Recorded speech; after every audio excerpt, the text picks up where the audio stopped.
Thanks, Sean. Welcome everyone to the Wallet Interoperability Special Interest Group call for September 15th, 2025. Today on the agenda, we will hear about the progress on DID webvh and the new DID attested resources specification from Stephen Curran and Patrick St. Louis. So thank you both so much for joining us. Really looking forward to it. Let's see, we are recording this call today. It'll be posted on the meeting page. We are following the Linux Foundation antitrust policy and the Open Wallet Foundation Code of Conduct. Let's see, are there any announcements or introductions before we get started? If anybody's new to the call, looks like a lot of familiar faces, but feel free to hop off mute if you would like to speak about your work in the space or what you're interested in, and as well if anybody has any announcements. Yes, Sean. All right, if no one wants to introduce themselves, letting folks know we are in the planning right now of a developer summit. It's going to probably happen 2 weeks before IIW. We're not going to do it the week of IIW. It's going to be virtual, so it'll be on Zoom. Everyone is welcome, not just maintainers, not just contributors, but the entire Open Wallet Foundation community and ecosystem. Right now, we're sort of sketching out what a high-level agenda is for staff, but we want folks to be able, the folks in the community to help create the agenda. It's going to be 4 hours. It's only going to be a half day. And let me lower my hand. And I'm hoping to get that announced probably tomorrow or maybe Wednesday. So we give folks a chance to put it on their schedules, to share what they want to talk about, and get a nice turnout. So I'll be sending it out in the newsletter probably tomorrow, and we'll be sharing it on Discord and stuff. But I think the October 9th or 10th is probably the date. So I'll be finalizing that in the next day or so and getting out to everybody. But thanks, y'all. Awesome. Thanks, Sean. Definitely will look out for more information on that, and we can post it on the Discord channel for this group. All right, let's see. To do some quick project updates on ACPI, I know that the release 1.3.2 has been out for a few weeks. Was there anything else, Stephen, that you wanted to call out on development there? I know we have the user group meeting tomorrow, and it'll be great to hear more updates on Canon.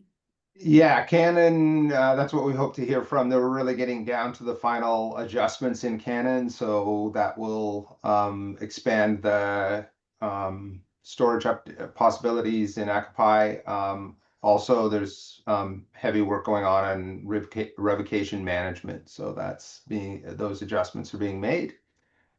And then we'll find out more tomorrow on other things that are happening. Awesome. That sounds great. Let's see, any other project updates anybody wants to share?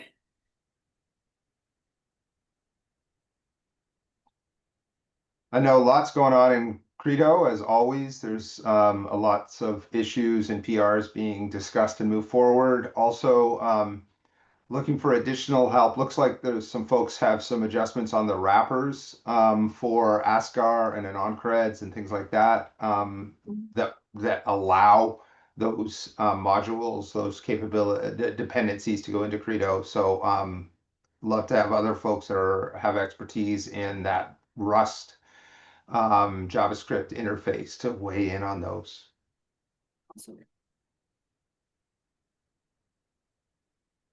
Cool. Thanks for those updates. And then looking ahead to future presentations on this call, we're going to hear about the Trust Spanning Protocol from the TRIP, or the Trust over IP Foundation. We'll also hear about ID Solutions Journey and Vision from UNICC, and then we'll also hear about OAuth and other protocols in the following week. So stay tuned for more announcements about upcoming topics on this call. All right, with that, are there any final announcements, introductions, or project updates before we jump into the presentation?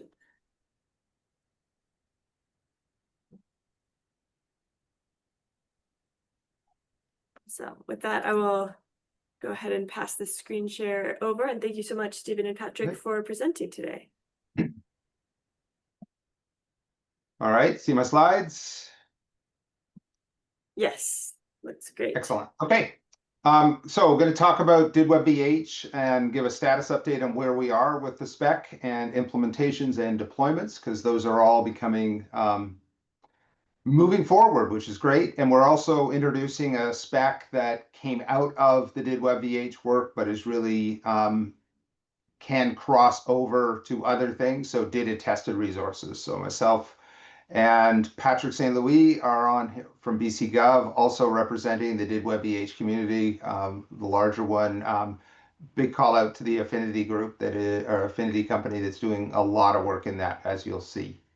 So assumptions, I'm assuming that folks know about DIDs, know about DID web, cryptography, and a bit about verifiable credentials, revocation, and on-creds, and so on. So hopefully that fits the set of people here. I'm looking at the list and I'm thinking that's good. So I'm jumping in assuming that. So DID web. You simply create a DID doc. You give it a location and you place it in a did.json file. So the did identifies where the did resides. That gets translated, simply transformed from a did string to an HTTPS string. You retrieve the file and you're there. It's got a weak trust model. It's based on DNS alone. That's the only define place where you get the did doc. There's no indication of when updates happen, either by the did controller or other parties that may have maliciously updated the did document. No decentralized agreement about what the state of the did was at any point in time. I mean, it's also hard to watch in the term of a watcher of a did for long-term resolvability. The did could disappear at any time, and there's no real way to find out where else you could get it or anything like that. So bottom line, super easy to implement. Just create the did doc file and publish it on a simple file web server, but really not suitable for high assurance use cases. So that's where did webvh comes in. So recording in progress. We've got a similar transformation where we take the red part here, the location information that is part of the did string, and we do a simple transformation to identify where to find the file. Obviously, the webvh changes from web to webvh. We introduced this big long string that is a self-certifying identifier. So this string is generated based on the initial contents of the first update, the first version of the did, and we generate a string, and that is embedded in the did string itself, the identifier. And finally, there's this little L at the end here. So rather than did.json, it's did.jsonl, which we'll talk about, JSON lines. And this, rather than being a single file, is a log of the entire history of the did. So did webvh is did web plus verifiable history. That's what the VH is. It is a log file, so the data is stored in a log file. Each did update is an entry in a log that includes the did doc itself. So each log entry looks like this. They're in a list of lines. The did doc itself is in it, but then there's a bunch of other data around it to verify the version. Any resolver retrieves and processes the entire log, verifying each entry, and then returning the did doc of whatever version, presumably the last usually, that the client, the resolver, wants. That there is a chain, much like a blockchain, of cryptographically linking the SCID, that self-certifying identifier that's in the did itself, through all of the updates. And so the version ID contains a mechanism that chains all of these together. So there's no way to insert anything in the middle of maliciously or whatever mistakenly stick a version in the middle. They're all chained together so that they cannot be altered in that way. And there's also a proof, a data integrity proof on every version that includes an authority from an authority allowed to update the DID. The DID doc content itself is entirely unconstrained by DID webvh data processing. So things like DID Indy, where the DID that allowed the update, or allowed the writing, or that controlled the writing, the author's key, was a part of the DID doc in this case. That's entirely separate, and those are kept separate. So the DID doc content is completely unconstrained. So just like DID web, you can put anything in the DID doc that you want as long as it's a valid DID doc. So discovery is via the web, but the verifiability, the trust, is not rooted in DNS. You can get a DID web VH log from multiple sources and verify all of it. So the DNS portion is for discoverability, to find where it is, the log is, but not for the verifiability and trust. That's all rooted in DNS. The mechanics are exactly the same as DID web. So you take the DID, you've got a domain segment, you've got optional path parts, and that you do a DID to HTTPS transformation, and that transformation is exactly the same as DID web. But the log file is this JSON-L file. JSON-L was chosen because it allows for appending and caching and retrieving the DID in an easier way. And we've got a FAQ topic on why we chose JSON-L and the rationale behind it. By the way, the slides are all available right here. So anyone who wants to follow along now, this link here will take you to the slides. So you can take a look. But I've put sprinkled lots of things, links and so on in the slides, so you can do any follow-up research you want. There's also a default DID compliant way for DID URL path handling that leads to expected HTTP URL. So what that means is if you stick a path at the end of a DID, I'll get to that. I think I have an example, but actually I have lots of examples in this. But if you put a path to file at the end of the DID, that translates by default to the same DID to HTTPS transformation to find that file, that resource. And we'll talk about that as we go. We've tried to minimize the dependencies. Obviously, there are some, but minimize the dependencies to make implementation as easy as possible. Parameters control the processing of the DID log. So one of the things I mentioned in here was each version contains these components. The version time, completely obvious. It's a time string. The DID doc, fairly obvious. You've got a state and you've got the entire DID doc itself. Data integrity proof is across all of these, so handled in the same way any other data integrity proof is. Version ID, a little bit fancy because it is the thing that contains that chaining through all of the DIDs, so that you've got cryptographic verification through all of the updates to the DID. But finally, you've got this parameters thing, and the parameters is a way to control and convey how to process the DID log.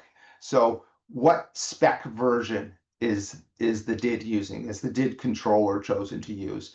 Everything right now is the 1.0 version, but in the future, in the middle of a DID, a parameter can, in the middle of the log, a parameter, the controller can say, oh, I'm going to use 1.1 of the spec or 2.0 of the spec.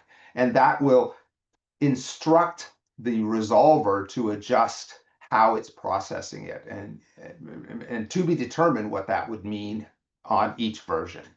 The SCID is in the authorized keys. So you remember I mentioned that there's a data integrity proof with the authorized keys. Those are maintained in the parameters. And then there's other features that we're going to talk about in a bit: pre-rotation portability, witnesses, the DID standard deactivation feature, and so on. That spec version that I mentioned allows crypto agility, and that is crypto agility is obtained by using being flexible, using multi-hash and multi-key and mechanisms that allow detection of what cryptography is being used. But it's also very opinionated. The spec is very controlled on what crypto is allowed to be used, which hash algorithm is allowed, what is the crypto suite of the data integrity. Those are very constrained to make it easy to build resolvers, and that's very important. But we have that flexibility because if we change the version of the spec, we can redefine which of those crypto algorithms are used, and the multi-hash will allow detection along the way of what those are. So we think that's really, really important for long-term, multi-generational, if you will, DIDs. Yeah, here's a quick picture of what all of those 4 things look like. The version time, obviously dead simple, just a time string. It's got constraints on it, like it must be incrementing. Version ID has a number to say what update this is, but then this hash that links this version with the SCID, if it's the first version, or the previous update, the previous version. So those are all tied together. Here are your parameters. So things like this is the key that is allowed to update it.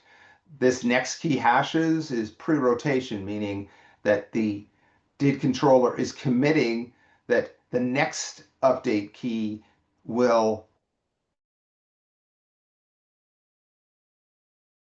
key itself is not exposed. We've got our version. This is an older version of DID webvh 05, and then we've got the SCID in it. Whoops. State, this is the entire DID doc. And so each update that put in has the full DID doc in it. And finally, we've got our data integrity proof that is across all of this content. The optional features are what really allows a DID controller to crank up the trust. Pre-rotation is that commitment hashing of the next authorization key. So when I have a key that I'm signing an entry with, and then I commit to the next authorization key I'm going to use. So if somebody discovers the compromises the authorization key currently being used, unless they've also compromised the commitment to the next key, the hash of the next key, they can't update the DID. Portability is where if for some reason the DID has to move, the SCID and the history can be maintained so that the reputation, if you will, of the DID, the verifiability of the DID can be maintained. So if the DID has to move to a different location because, for example, an enterprise merges with another organization, they change their branding, and as a result, their location of the DID moves, the DID can be moved. Now, that can also be set to false to prevent that. And certain organizations have made it very clear they don't intend to use this portability. So we made it dead simple to decide, are you going to allow portability or not? And that allows for different use cases. Witnesses are implemented in a very simple way, but are very powerful. So a witness is a DID key DID that must approve, and I put in quotes approve because what that means, we can't predict what approve means in any scenario. So they must approve via a proof and update to the DID before it can be published. So that allows, and I'll click a very simple mechanism, but leads to governance. How an ecosystem defines witnesses, what they use it for, the governance within the ecosystem. But if a DID has witnesses, then before it can publish an update, it must publish the proofs for that update in a separate witness.json file beside the did.json JSON-L log. So those witness proofs must exist. There is an FAQ on why it's a separate file. It turned out we decided to do that, but we actually have lots of now evidence to say exactly why that's a really good idea. Patrick. I think the name of the file is actually did witness.json. You are correct. Darn it all. Just detail. Yeah. Okay. And then finally, so that's witnesses. Watchers, anyone can watch a did, obviously, of any flavor and can cache the did doc and so on. Watchers in this case are actually linked in or listed in by the did controller. And these are primarily for long-lived dids, so making dids that can survive even if the did location goes away. But it can also be used for duplicity detection. If a ecosystem wants to say, hey, here are the watchers for this ecosystem, and you should check each one to make sure there's no duplicity, that can be done with watchers. So watchers are a list of URLs embedded in the parameters that have agreed. Again, that's governance, why they agreed or how they communicate. How they decide to do that is a governance issue, so outside the scope of the spec itself. But the spec says, here's the mechanism you've got to do. And so they've agreed to cache the did JSON-L, the witness JSON, and did resources, which can be very useful. So all of these things can be watched and cached for long-lasting usage and for alternatives for retrieving the information other than just the primary location. Watchers are, as part of the spec, are notified via basically webhooks to say, hey, updates have been made to this did.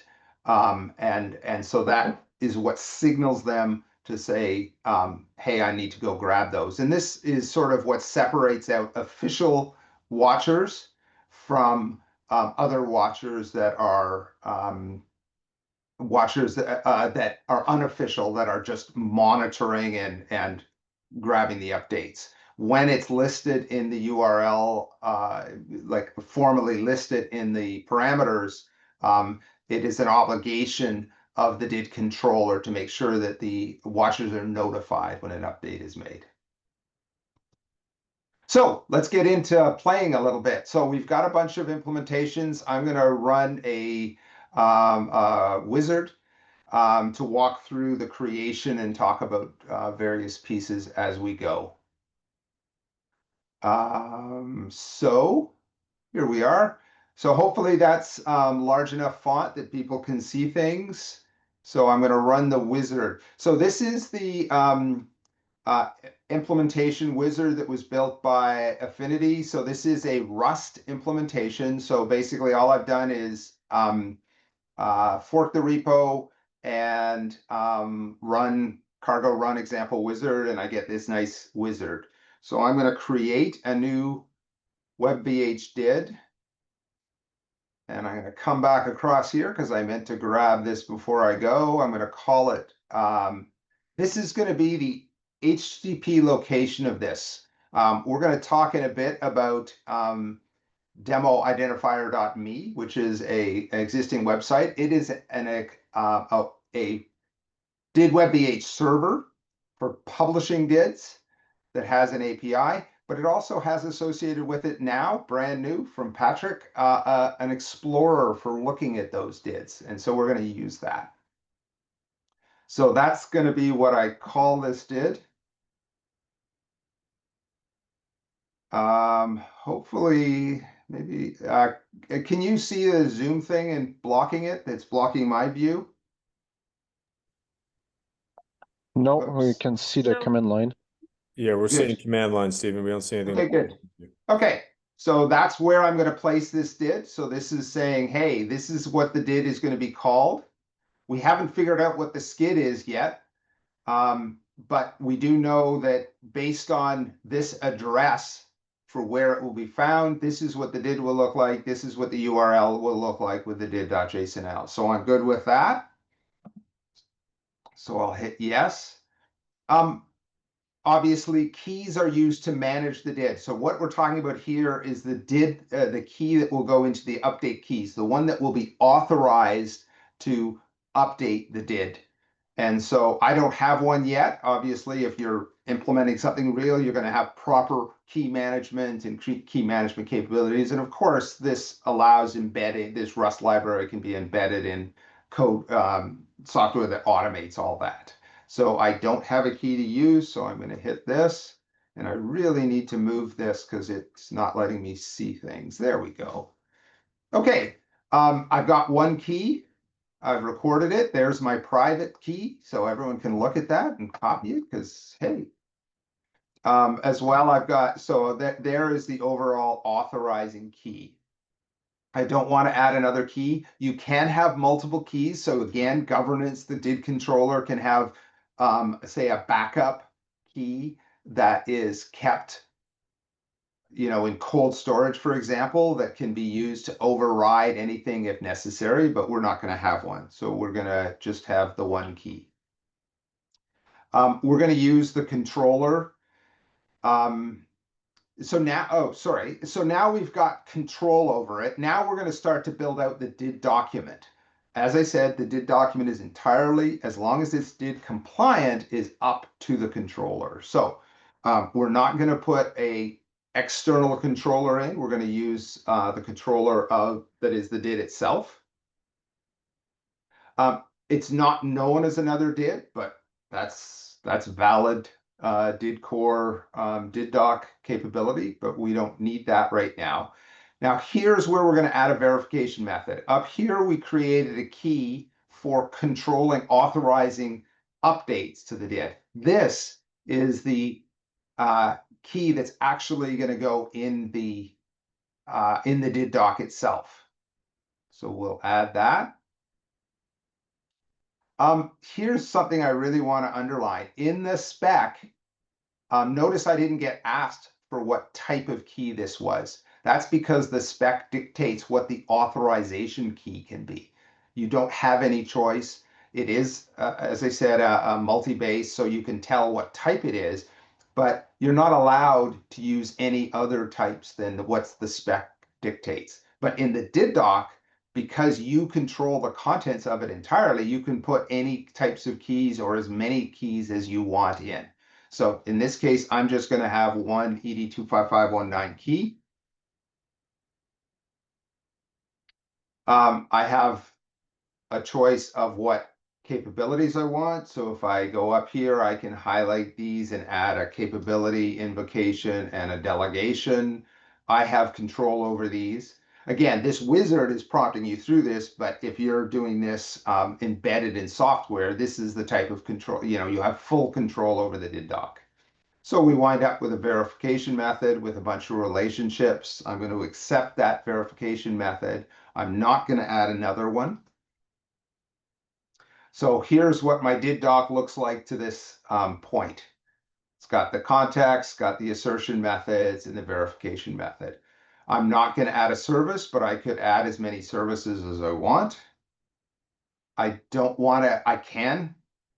Let's go into Vim and edit the document if I want, because again, I have full control over it. I am going to make it portable, and I'm going to use a commitment, a pre-rotation key. So again, now I've generated a second key, and this, here's the hash of it, here's the details of it, and that's the commitment to the next key that will be used. I just need one of those. I'm not going to use witnesses in this case, but again, witnesses would be just did keys, and this would provide, the wizard would provide the updates to them. Am I going to add watchers, Patrick? Take me through it. HTTPS. This is the coolest thing. Patrick grabbed this URL, did.observer. Yeah, just without the S. I'm just gonna have to, once it's created, to register it, but that's Yeah. that's okay. So Patrick grabbed that URL, which is that domain, which is pretty cool. So did.observer will become a watcher.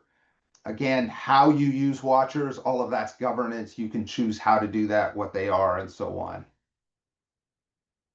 We're not going to add another watcher. I'm not going to use TTL. You can set TTL, time to live, for caches on how to cache a did, and so on. This is a cool feature that was just added to this wizard. It's very simple, and the spec defines how to do this is taking a did webvh and having a parallel did web for it. So this allows that to happen automatically. The wizard allows that. So I am going to do that. I'm going to add an also known as to my did doc for this did web. And finally, I'm done. So I have I can save to file.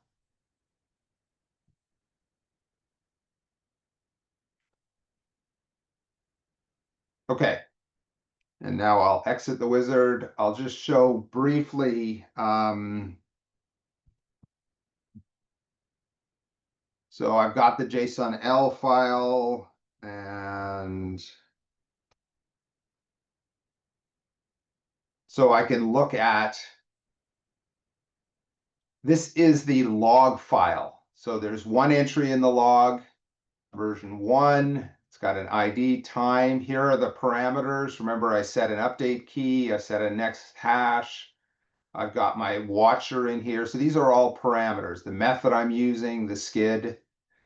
State is the did doc itself. So this is the entire did doc exactly as it will be returned, resolved to a client. And finally, the data integrity proof across the rest of the content. So that's that. If I go in here, I also have the did.json,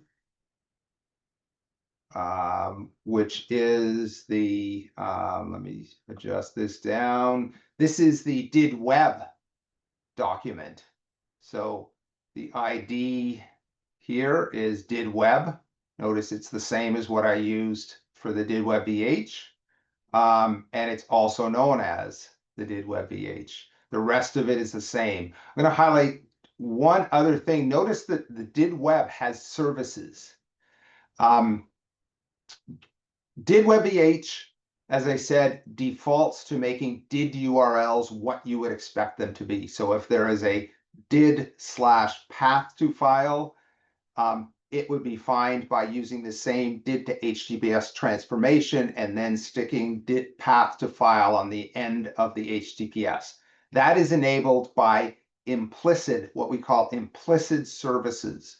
So if you do not define a files service, a did web VH resolver is obligated to insert one in such that the relative ref of the of how to find did URLs is the same transformation that is used in the did to HTTPS transformation. So that just happens automatically. You can insert one in your own did doc, and it will not be overridden by this. It won't be replaced by it. But if you don't put it in, it will automatically go in there. So in creating the did web file, we also insert these two services in there to make that automatic.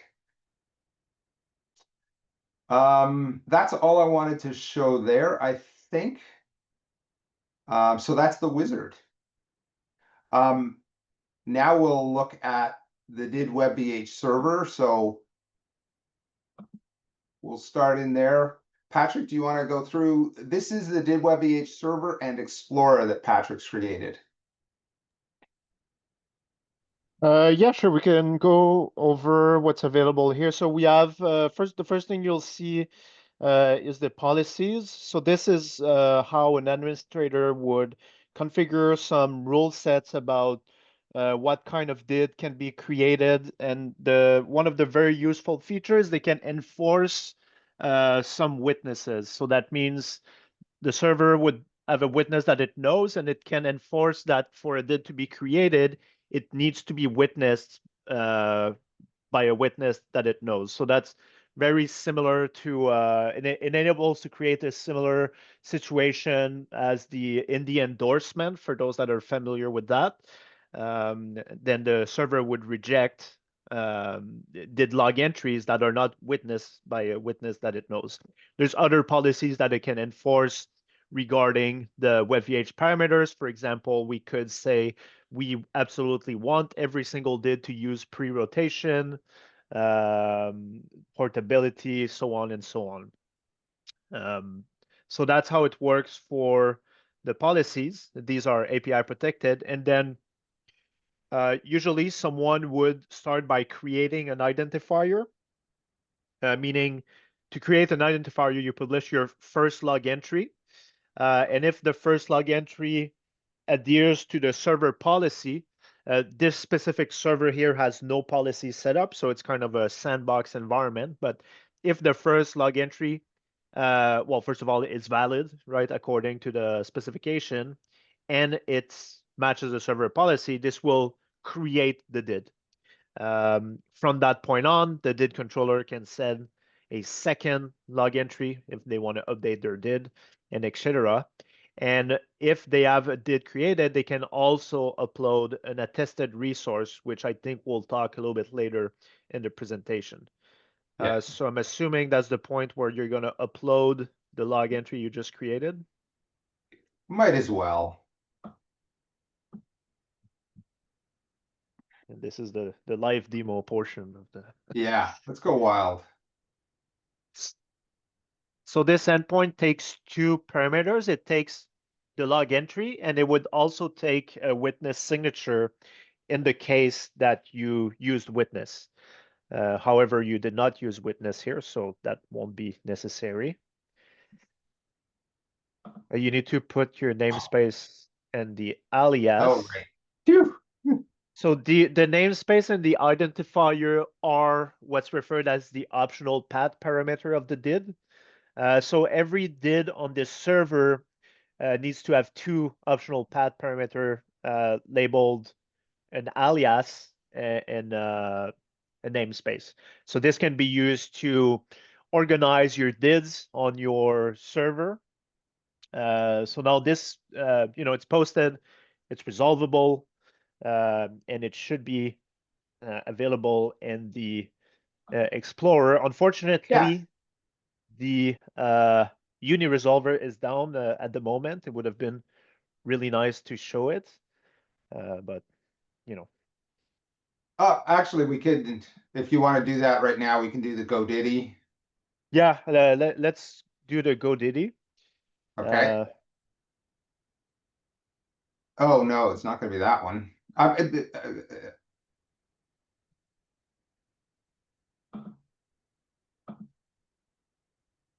If you click on dids, it should, it's going to take a few seconds. They need to do some optimization on this, and then you can, for example, filter. So on the top, you could filter on the namespace, right? So it was C3I. It's going to return all the dids created in the C3I, and we can see the one here that we created. So we can see an overview of the different sections. What you're going to want to do is go into settings at the end, so the little cog, and then you'll be able to grab your did here. Oops. Oh, I can't highlight it. Patrick just added that feature moments ago. You cannot highlight it? What? No. Which means I gotta find it. There it is.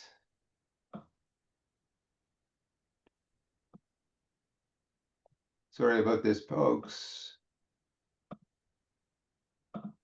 Okay, we can go to GoDiddy, paste that in and resolve that did. And there is our resolved did. And this is the one we just created on the fly. Notice this is the did doc with the additional servers that the resolver inserted in were additional services. So all that's there. And if we go back to the Explorer, this is the Explorer. So it allows us to go ahead, Patrick. Yeah, so this just allows to browse the different DIDs and resources that are created on the server. Very similar in feature to the ND scan solution for the ND. So on the top, there's a few things you can filter on. You can, filter on the SCID if you want to look for a specific SCID namespace or the status. So the status has to do if the DID is deactivated or not. You can sort these. And then depending which feature they're going to use, you're going to have different things that you can watch. So the history will give you, yeah, so the different witness that you use, history, these are individual log entries. So we can see that this specific did has been updated twice, right? So they created it and then did 2 updates. These are different lines in that JSON log file. If they use watchers, it would be there. And this is a list of the different witnesses that this specific did has used. Cool. And we'll get into resources in the next section. Okay. So yeah, as I say, this is diff repo. You can have your own did webvh server, and then not only that, but you get this for free. You get this Explorer added in. So you get both the API and the Explorer added in. I think that covers all of these. We have the watcher, the did.observer for caching the history of dids and their resources. So all of these are available. All of these should continue to work all the way through. So we'll jump back. So let's talk about the status, and we're running, whoops. We're getting close on time, and I do want to get to others. So did webvh, lots of links in here. I do want to show you one more demo before we go. Specification is at 1.0. The PR for becoming a diff recommended did method, the first diff recommended did method is linked here. It's a PR that allows people to comment, to support, and to object to the status of being called diff recommended. That is open for 60 days ending on the 28th of September. If you want to make comments, add support, or object to this, you are free to do so there. There is a test suite for did webvh, and we're really down to subtle clarifications in what we're doing. And then, so the issues you'll see in the repo are really very subtle things like how did core handles deactivation. People haven't really thought too much about it, and so it's really getting down to it. We've got 3 very mature implementations in Python and TypeScript that BC Gov did, and then the Rust one that I've been demonstrating from Affinity. Really good stuff.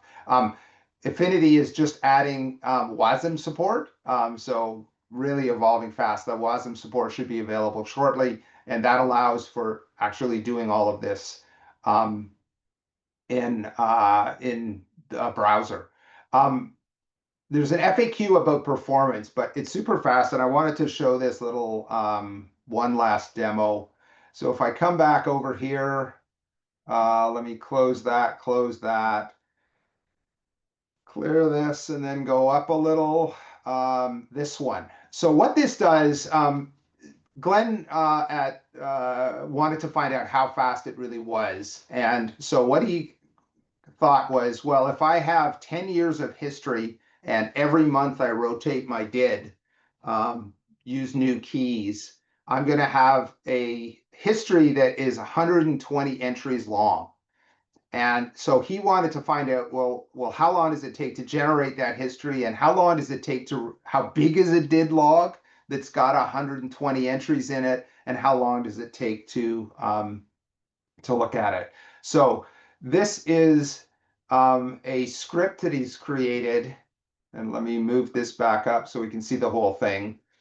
And so what he's doing here is he's generating sleeping to let the system slow down. So that's what these sleeps are for, is to let, so there's nothing else going on, and then running stuff and then sleeping for each. So here he's creating 120 entries. And after that, the file size total is 195 kilobytes for the log file and 10K for the witness file. So those two files. It took 44 milliseconds to generate the entire log, 1 millisecond to save it, and then the proofs. So fast to generate, 44 milliseconds to generate the entire history, 120 items, and the whole thing is still, after 10 years, is only 200K. So that's good. Reading the log entry, 120,000, trivial. Reading the witness proofs, trivial. This is the cool one. The validation of the entire process. So he's validating all 120 entries and all the witness proofs, 29 milliseconds. So including data load, 36 milliseconds for the entire process. So that's really fast. That's the feature of this. So even though we've got a more complex mechanism with this log file versus just DidWeb's a DidWeb single file, validation time is very fast.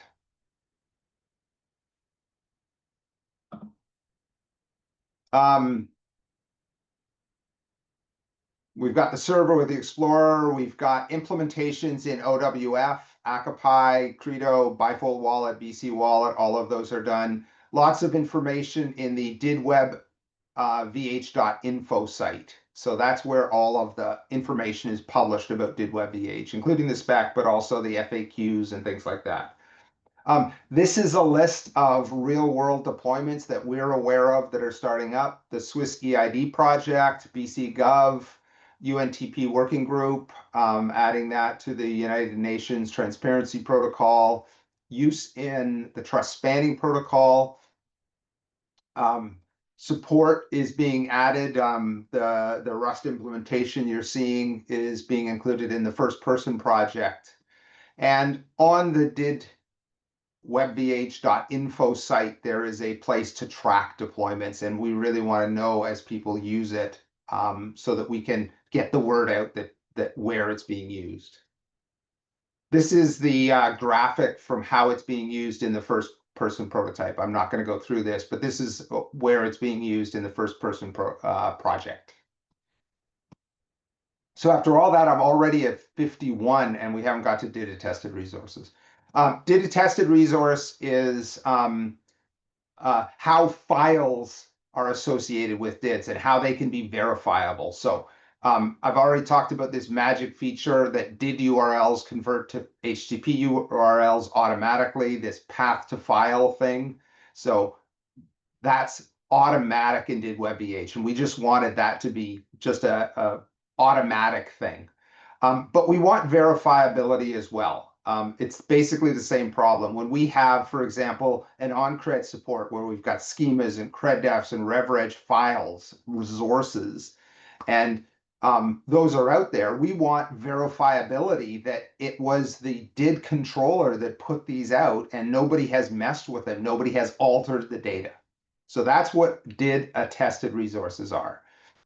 Any content encoded as a JSON object. So if it is, it's any content, but it has to be encoded as JSON. An identifier is generated, much like a SCID is generated for the did. An identifier is generated based on the content, so based on the value that is in that content. The resource is then embedded in a JSON LD document, and then metadata is added to it, along with an optional links to associate other data with it. And I'll talk about that in a bit. And finally, once all that's in place in this JSON LD document, we attach a data integrity proof to it across all the other content. So that gives us verifiability. We have a content hash to match the identifier. So you get the identifier, you then load the resource, and then you can verify that the content is what the identifier indicates it should be. And the content is signed by the publishing DID. So that's what a DID attested resource is. Let's get to the examples. So I've got a DID. One of these ones, I can see it on the Explorer and take a look at it. And I will in a moment. Then I've got an identifier for a resource. And that at the last component of that is the hash of that document. And then finally, I've got a URL that takes me to it. So I've got the DID Explorer that takes me to the DID. I can see the resources associated with it, and then I can go to that schema that I mentioned. And that's not taking me there because I can't remember it, so I'll just jump to the schema here. So this is a JSON LD document, so I've got a context and a type associated with it. I've got that identifier for where I can find it. And then finally, I've got the content. So this is exactly what you would find on a DID, an Indie ledger for an on-cred schema. So it's just the issuer ID, who controlled it, who created this, who's the issuer, the list of attributes, and then the name and version of this schema. So all identical. Then I've got metadata associated with it. Hey, this is an on-cred schema and its name is this. And by the way, here's the resource identifier for that content. And finally, there's this proof that is across all of this content. So that's what at basics, that's what a DID attested resource. You can use it for anything. We needed it. We had to have it for an on-creds. So that was the motivation for creating this concept. And kudos to Patrick for coming up with the core ideas and building off it. And then once we had that, we formalized it into a spec. So a trickier example is an on-creds revocation registry. So a RevReg definition has is a single item, a single resource with an identifier, the cred ID, the key, the size, so a bunch of information in it. And then associated with a RevReg is a status list, and there's many of those. Every time you publish a revocation, you get timestamp, revocation state, bit array accumulator, all of those things. So the tricky part is the RevReg definition, the status list, which is what the holder has to go get. It doesn't get that identifier. Those happen independently by the issuer whenever they want to revoke credentials. It only knows that it knows the revocation registry ID, and it knows it's got to find at a given timestamp a status list. And so the way that's done is the RevReg definition is an attested resource. The status list is an attested resource, so it's a verifiable, but the links in the RevReg definition list all of the status list resources. Every time you publish a new status list, you republish the RevReg definition. But the identifier stays the same because the links are outside of the content. So the content is not changed. So the identifier is not changed, but now you have a list of them all. And the links are included in the proof so that you do have verifiability that it was the DID controller that published this list.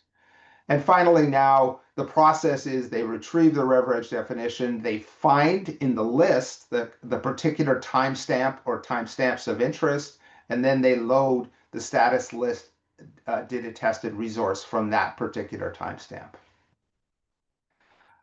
It's a spec at diff, so we've got a specification and a repo. It's used in this method, and it's implemented in all of these things.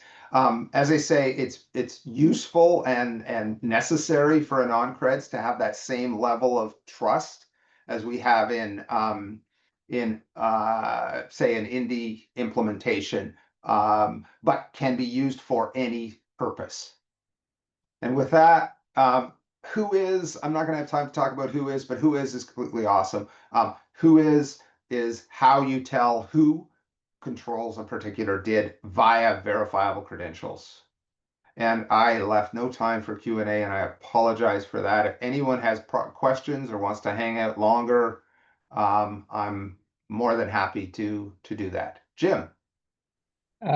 Just real quick, 3 quick observations. Point 1, you and the team have managed to almost fill in every trust gap I've ever heard of in digital identity systems, which were immense. So it's like, think of it's unbelievable what was accomplished. Point 2,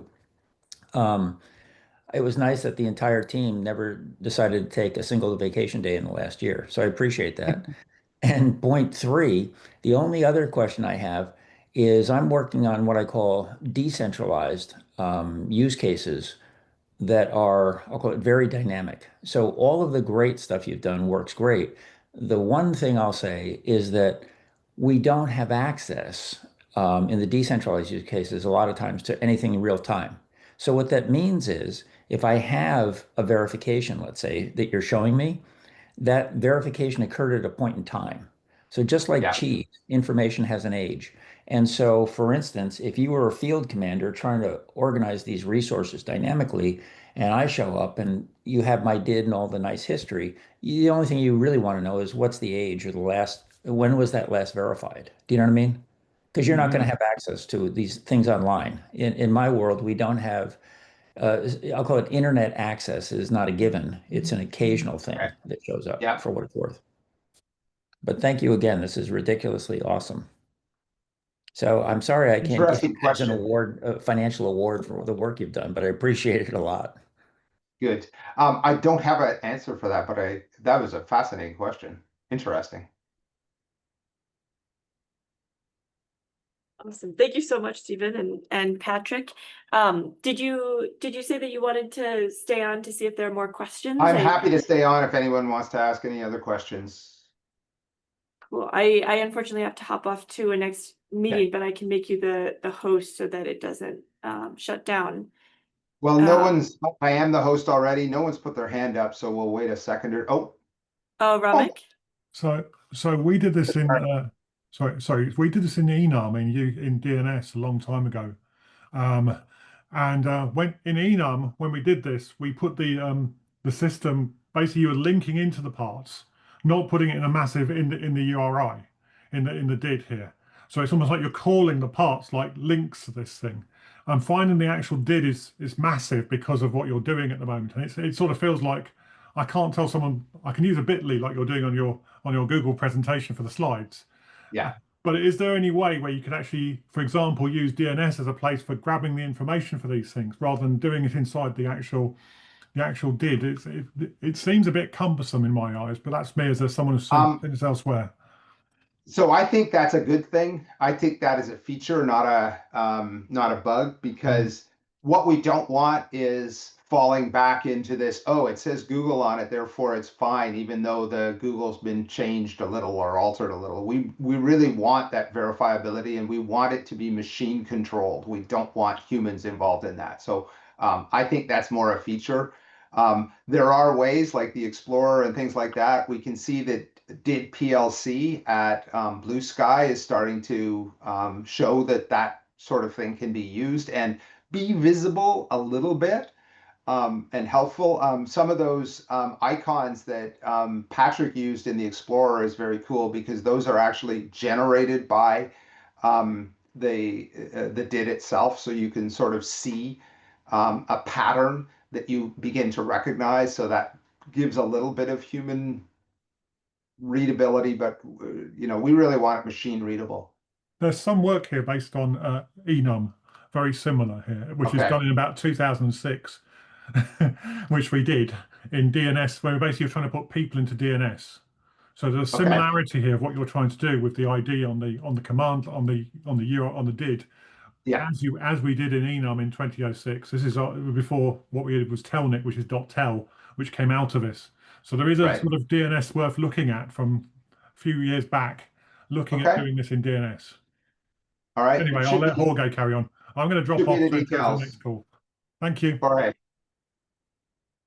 Go ahead, Jorge. Hey, Stephen, Patrick, thank you. This is great. I'm always amazed by the level of detail that you're able to cover in a way that's easy for folks to understand. Thank you. I have a couple questions. With Anon-Creds, is there backwards compatibility with Anon-Creds 1.0 or is this 2.0? No, this is 1.0. Okay, It is great. 1.0, and of course, an Akapi or Credo or something like that can resolve both. Like you can have multiple resolvers in there, so you could have in parallel, and that's how we'll use it. Is we'll have still be able to use an Indie network, but also be able to use webvh from the wallet.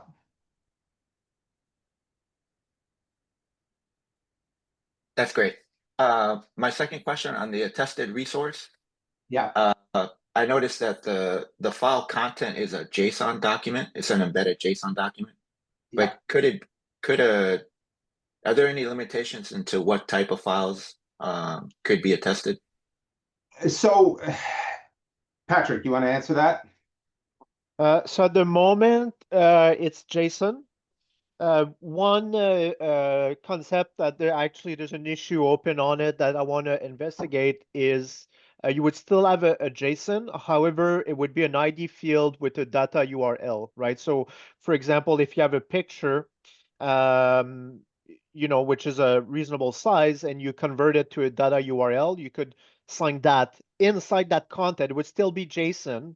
It would be a JSON document with only an ID property and a data URL. So that's like the alternative I'm thinking. So like a PDF or like at the end of the day, it needs to be represented as JSON into this attested resource. But if you have a data URL, the software could then, once it fetch and verify the resource, it could then process that data URL and whatever needs to happen with it. Understood. Thank you.